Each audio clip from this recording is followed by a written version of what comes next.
we are going to focus on something called mirror neurons. I could totally geek out over the neurobiology of the brain for an hour, but I'm not going to go there. I'm just going to talk to you guys for a few minutes about the importance of these neurons in parenting. So these mirror neurons are neurons that are in your brain, kind of up here behind your forehead. And what researchers have realized over the past decade is that these neurons are really, really important in the ways in which we interact with people around us. These neurons actually cause us to mirror the behaviors and the emotions or feelings of people that we are interacting with. So for instance, if I'm interacting with a boss, for instance, who's really, really angry with me, it's going to make me feel angry. If I'm interacting with a student who's really sad, it's going to make me feel sad. This is a biological response that we all have, regardless of the situation. Most of you guys have experienced your mirror neurons when you have an overwhelming emotion in response to the emotion of somebody that's in the room with you. And this comes into play a lot in parenting. For instance, if your kid, especially during this really stressful time, is getting overwhelmed and stressed out, and you're around them a lot, you're going to start feeling really overwhelmed and stressed out. Another good example of mirror neurons is yawning. When somebody yawns, we automatically yawn. That's mirror neurons. Another good example is if we walk into a room and there's a bunch of people laughing over in the corner, and then we start to feel joy, although we have no idea what they're laughing about. So mirror neurons are this biological response to the people and the environment around us.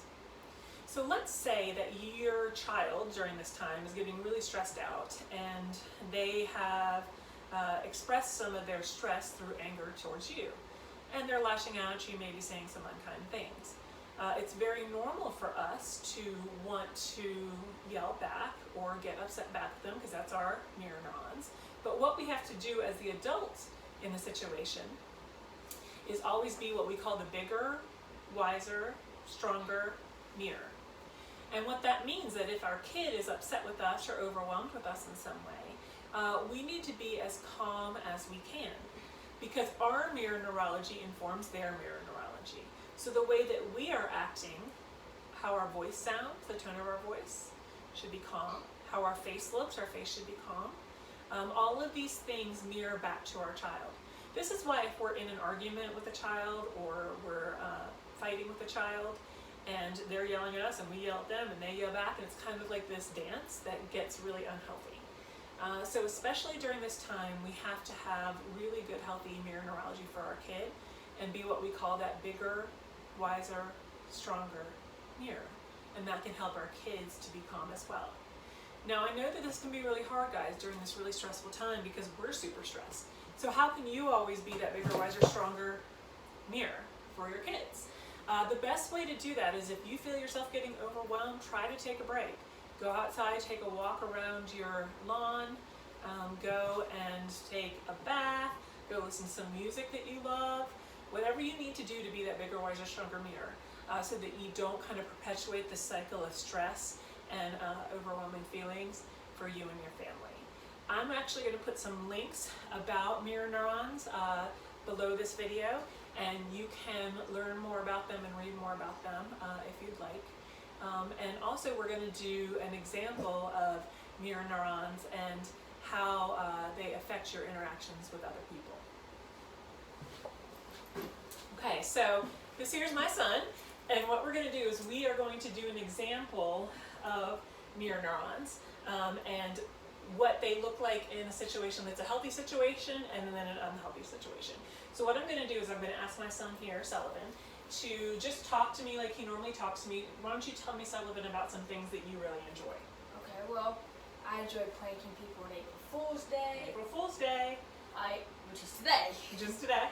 And I also like painting and talking with my friends and listening to music on the bus. Yeah, okay, so those are some of the Yes. things that you really enjoy.